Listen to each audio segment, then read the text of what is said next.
Hi welcome back to my channel door to nature food and more. ನೋಡಿ, ಈಗ ನಾನು ಇದು ಕ್ವಿನೋವಾದು ಖೀರ್ ಮಾಡೋದು ಹೆಂಗೆ ಅಂತ ತೋರಿಸ್ತಿದ್ದೀನಿ. ಖೀರ್ ಅಂದರೆ ಅಥವಾ ಪಾಯಸ ಅಂದರೆ ಅಂತ ತೋರಿಸ್ತಾ ಇದ್ದೀನಿ.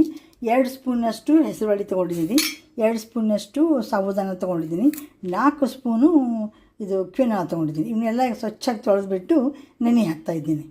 ಈ ಪಾಯಸ ಮಾಡ್ಲಿಕ್ಕೆ ಹತ್ತಿದ್ದೆಲ್ಲ ನಾನು ಅವೆಲ್ಲ ನೆಂದಿದ್ದು ಅವನ್ನೆಲ್ಲ ಒಂದ್ರೊಳಗೆ ಹಾಕಿಬಿಟ್ಟು ಕ್ವಿನೋವಾ ಮಾತ್ರ ಒಂದು ಕುದಿಸ್ಕೊಂಡು ಸೋಸ್ಕೊಂಡು ಆಮೇಲೆ ಉಳಿದ ಹೆಸರುಬೇಳೆ ಮತ್ತು ಸಾಬೂದಾನ ಅದಕ್ಕೆ ಹಾಕಿ 1 ಸೀಟಿ ಕುಗ್ಸ್ಕೊಂಡೆ. 1 ಸೀಟಿ ಕುಗ್ಸಿದ್ದಕ್ಕೆ ಎಲ್ಲ ಚೆನ್ನಾಗಿ ಬೇಯ್ತದು. ಈಗ ನೋಡಿ, ಇದಕ್ಕೆ ಹಾಲು ಹಾಕಿದ್ದೀನಿ, ಏಲಕ್ಕಿ ಪುಡಿ ಹಾಕಿದ್ದೀನಿ, ಆಮೇಲೆ ಬಾದಾಮ್ ಹಾಕಿದ್ದೀನಿ. ಆಮೇಲೆ ಇದಕ್ಕೊಂದು ಸ್ವಲ್ಪ ಏನು ಮಾಡ್ತೀನಿ, ಈಗ ಜೋನಿ ಬೆಲ್ಲ ಹಾಕ್ತೀನಿ ನಾನು. ಬೇಕಂದರೆ ನೀವು ಸಕ್ಕರೆನೂ ಹಾಕ್ಕೋಬೋದು, ದಾಗಾ ಮಿಶ್ರಿ ಹಾಕ್ಕೋಬೋದು, ಏನು ಬೇಕಾದ ಹಾಕ್ಕೋಬೋದು. ನಾ ಮಾತ್ರ ಇದು ಹಾಕ್ತೀನಿ, ಜೋನಿ ಬೆಲ್ಲ ಹಾಕ್ತಾಯಿದ್ದೀನಿ ಇದಕ್ಕೆ. ನೋಡಿ, ಈಗ ಜೋನಿ ಬೆಲ್ಲ ಹಾಕಿದ್ದೀನಿ, ಒಂದು 4 ಚಮಚ ಹಾಕಿದ್ದೀನಿ. ಹಾಕಿಬಿಟ್ಟು ಒಳ್ಳೆ ಇದ್ರದ್ದು ಜೋನಿ ಬೆಲ್ಲದ ಸಿಹಿ ಭಾಳ ಮಧುರ ಇರ್ತದೆ.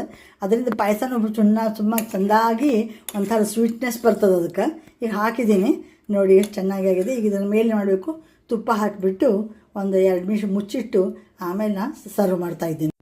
ನೋಡಿ, ಈಗ ಕ್ವಿನೋವಾದು ಪಾಯಸ ರೆಡಿ ಆಯಿತು. ತುಂಬ ಡೆಲಿಸಿಯಸ್ ಆಗಿ ರುಚಿಯಾಗಿ ಬರ್ತದೆ. ಈ ಹೆಲ್ತಿಗೂ ತುಂಬ ಒಳ್ಳೆಯದಿದು. ಹೆಸರು ಬೇಳೆನೂ ಕುಡಿಸಿದ್ದೀನಲ್ಲ, ಈ ರೀತಿ ನೀವು ಮಾಡ್ಕೊಂಡು ನೋಡಿರಿ. ಚಲೋ ಅನಿಸಿದ್ದು ನನಗೊಂದು ಲೈಕ್ ಮಾಡಿ, ಶೇರ್ ಮಾಡಿ, ಕಮೆಂಟ್ ಮಾಡಿ, ಸಬ್ಸ್ಕ್ರೈಬ್ ಆಗಿ. Thank you very much for watching my channel. Thank you once again.